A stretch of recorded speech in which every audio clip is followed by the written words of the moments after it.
and welcome to KMTV. I'm Josie Hannett. Today in a special programme we're talking about our charity of the year, Kent Association for the Blind. Today we're going to be discussing the fantastic work the charity does, the importance of good eye health, and we're going to dispel some of the myths around getting your eyes tested. Joining me on the sofa today is Ethna Rin, CEO of Kent Association for the Blind, Sanjay Patel from Specsavers, and KAB's Jenny Bent. So let's start with the charity. Can you tell us a bit about what Kent Association for the Blind does? Absolutely, Josie. First of all, can I just say thank you very much for choosing us as Charity of the Year. We're really delighted to have that opportunity. So KAB was set up in 1920 to support returning servicemen, men coming back from the World War I who had their vision impaired, who were blinded. And at that time we had just over 900 people that we were supporting, and now in 2017 we have over 11,500 people that we're working with. And KAB over the time has grown quite considerably. In 1935 we had 13 what we called at the time home care teachers, and now we have over 30 qualified rehab workers.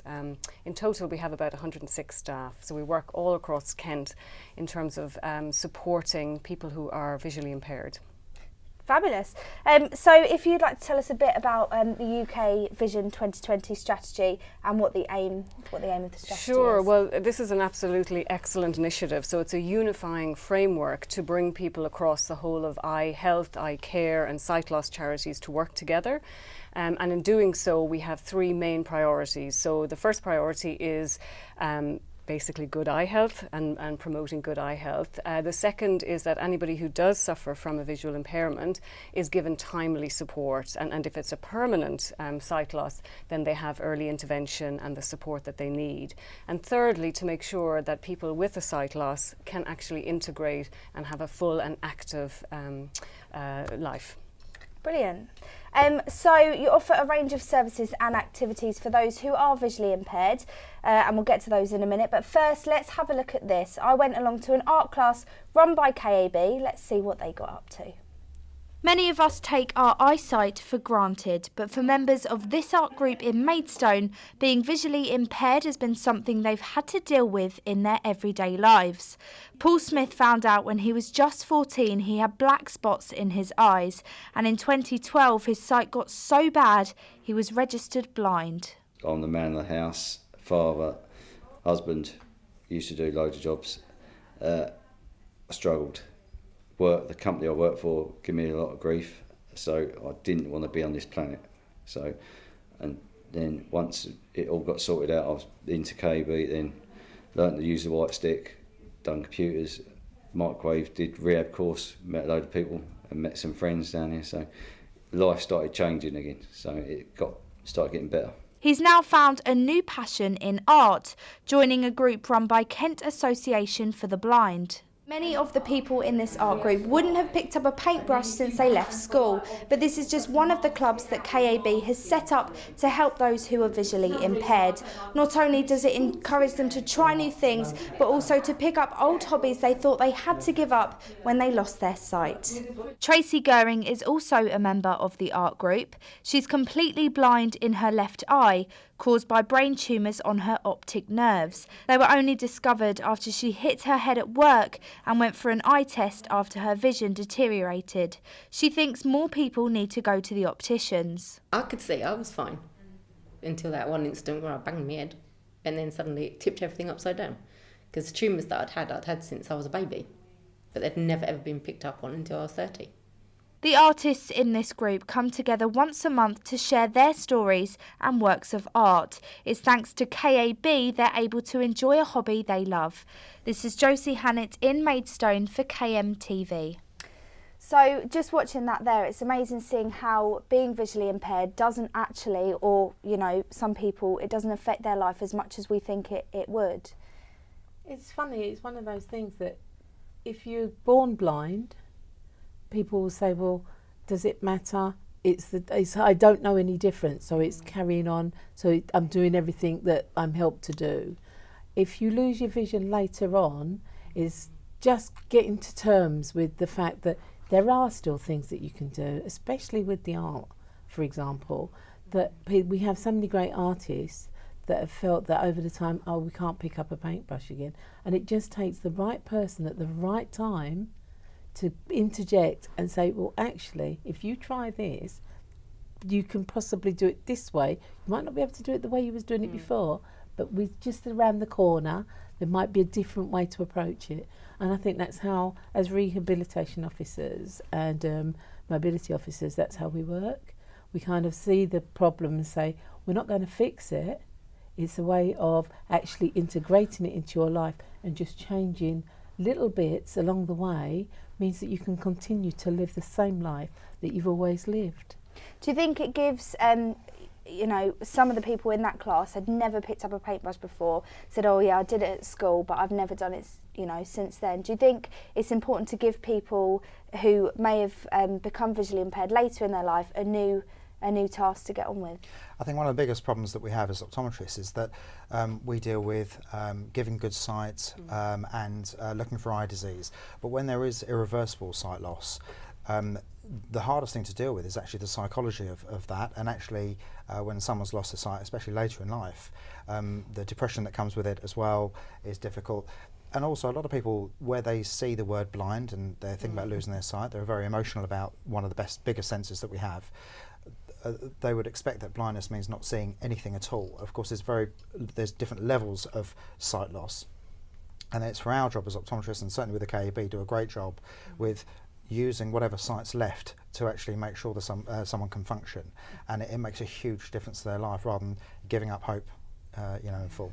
Yeah. And Ethna, how important do you think it is that people who are visually impaired sort of join together and do these activities together? Because I guess they've all got an understanding, although they all have different levels of sight loss, it's good to understand they're going through the same thing. Absolutely, I think it's hugely important. When I first started with KAB, I went around to visit our groups, and the art group was one I went to see, but also some of our other clubs, and the resounding kind of echoing thing that people say is, actually, I couldn't be without this club, without the people who come to it. You know, they consider them friends, they've maybe joined together for the last 10, 12 years, and they listen to each other's stories, they support each other. One person just yesterday, I was at a club in Cranbrook, and they were saying it's a lifeline for me. You know, I don't get out very often, and when I do, I come to people who understand how I'm feeling, and I then go back home feeling very happy about life again. So I think they're hugely important. We're delighted at KAB that we have over 50 clubs and activities that we run, which we couldn't do without our volunteers. They're absolutely fantastic, as Jen will echo. Some of the people that work with us are just amazing. They give up their time to support people. And that means that people with a vision impairment can get out and about, and they're not just at home within their four walls. It's wonderful. We have over 800 volunteers, which is amazing throughout Kent, so we're really grateful for them. And just so pleased that we can provide an outlet for people. We also recently were just piloting a peer support group. And so we have some people who are coming along to that, who themselves have gone through the journey, who are now supporting other people to live with sight loss. So Jenny, do you think it's important that people understand what it's like to be blind? Understand's a broad thing. How do you prove something that you understand? So it's by working with families, especially with the youngsters, because I work a lot with the families. And one of the things that we found is that when somebody has a child that has visual impairment of varying levels, it's always great to have met somebody else in exactly the same predicament. But they really want to meet somebody with the same condition and the same level of sight loss, so that there is that bonding almost. So that is really important to sort of move it forward. And like we've said, the volunteers, we have lots of volunteers, but we also try to get as many families together in activities that we do. We've just recently done a horse riding one. Took the kids and their families, the kids go off and do their horse riding, and the families get to meet and come together. We do things like gliding, we take the kids gliding. Again, it's all about getting people together from the different areas around Kent to come together to kind of work together. So on that grounds, I think it's brilliant, and it is really important. So to understand, you don't understand, you empathise, but it's being that they need somebody on the same level. we can go in and say, yes, we can help you to do X, Y, Z, but it's that balance, isn't it, you know? Talking on that note, more than 2 million people in the UK haven't had an eye test. Do you think that's because there's a taboo, people are scared, you know, or what if they put a needle in my eye? Why do you think people aren't coming to do that? Well, we get many patients who come for first eye examinations. Obviously children, because they'll be coming for the first time, and naturally they're coming into what could look like a scary environment, and they're very nervous about what might happen. It's our job to make sure that we explain it's a pretty straightforward process. There aren't any needles, but there is a huge amount of anxiety when people do come. And of course, anyone who's had an eye examination will realise it's a pretty straightforward process. It's very much non-invasive. We do like to say we're not like dentists with needles, which is the truth, and that does sort of help people along. I think there's a lot of other barriers. People would be worried about cost as well, and that's something that obviously many people try to be better on, and certainly encourage people to come in. And also we need to get across the point of the importance of eye health, not to say that the eye test is just about spectacles. It's not. You know, when we're testing patients, we're looking at the eye health, and the vision isn't last necessarily, but it's as important. And this is what, as an industry and as a profession, we're trying to get across. And certainly with the eye care strategy and National Eye Health Week, they're the kind of different sort of weeks where you can actually promote eye health in general. Do you think it's because people think, well, I can see your eye, my eyes don't hurt, I don't get headaches, I don't need night tests? That's absolutely right. So most people will actually go through their life and say, I can see fine, nothing's hurting me, everything seems okay. They won't notice any progressive vision loss. There'll be other conditions like the piece that we had before about tumours on optic nerves that may not be as apparent, it might be very slow progressing, and they're the kind of things that we do need to look at on a regular basis. And until people get into their 40s, let's say, and they might have a serious eye condition that they've had for many years, and that's not uncommon. We also have the fact that there are some eye conditions that in the daytime people see fine, in the nighttime they have no vision, and it's a really strange concept for people to grasp, that they will go out and the families of these individuals can't get to grips with the fact, well, actually they was walking down the road all right a minute ago, all of a sudden there's nothing, they're holding back and things like that.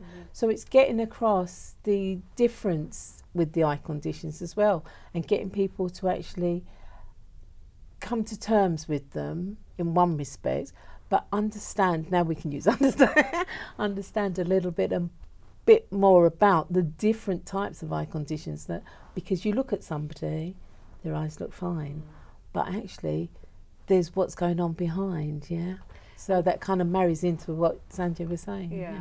And I think to add to that, there's something like, I was reading the statistics recently, 50% of sight loss could actually be prevented. And so something like glaucoma, where, you know, although you can't prevent it, if you have it, you can arrest it. So if you get early diagnosis, then you can have the treatment, and it means it won't get any worse. So I think for people who are a little bit worried about their sight loss, or perhaps something's happening that they're not quite sure about, they should really go see their GP, go to their optician and have it sorted. So for any parents out there who are watching, and just for anyone in general who thinks, oh, do you know what, I cannot tell you the last time I had my eye test, for mums and dads thinking we should take the kids, what's the earliest stage? When can we take them? Well, you know, we can actually test kids at any age.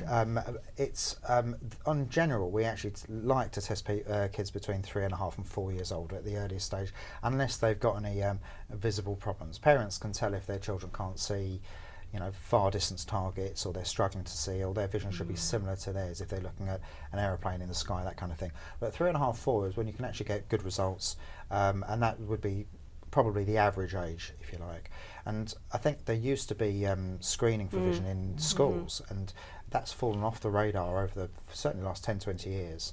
There are a lot of optical bodies who are actually trying to promote that again, so schools can actually do their own screening, because there's simple techniques for schools to do their own screening that aren't very costly, and it is something that schools should be doing, but they're so pushed for their resources that they haven't got the ability to have school nurses doing this for all the children. But that's where the optometrists can come in. So most kids, before they start school, should be having an eye examination. And for us, every 2 years, is it? Well, I mean, for most patients, I mean, we might test you for a first eye examination, and there's a bit of a debate whether you actually need to have to test every 2 years. For healthy patients, it might be 3 or 4. The higher risk groups, and certainly when we get to over 40, we suggest every 2 years at least, generally. And if we start seeing any concerns, we might get people back every year, for instance. But most patients should have an eye examination. The optometrist will advise best when the next examination should be, but then on a regular basis, yes. Perfect. And my final question of the day, if anyone wants to get involved with KAB, how can they do it? Well, lots of different ways, but just in terms of online, if they want to go on www.kab.org.uk or give us a call at one of our 6 site centres, that would be fantastic. All the details are there. And we really do value people getting in touch. We can give them the information they need or support them to get more involved. Brilliant.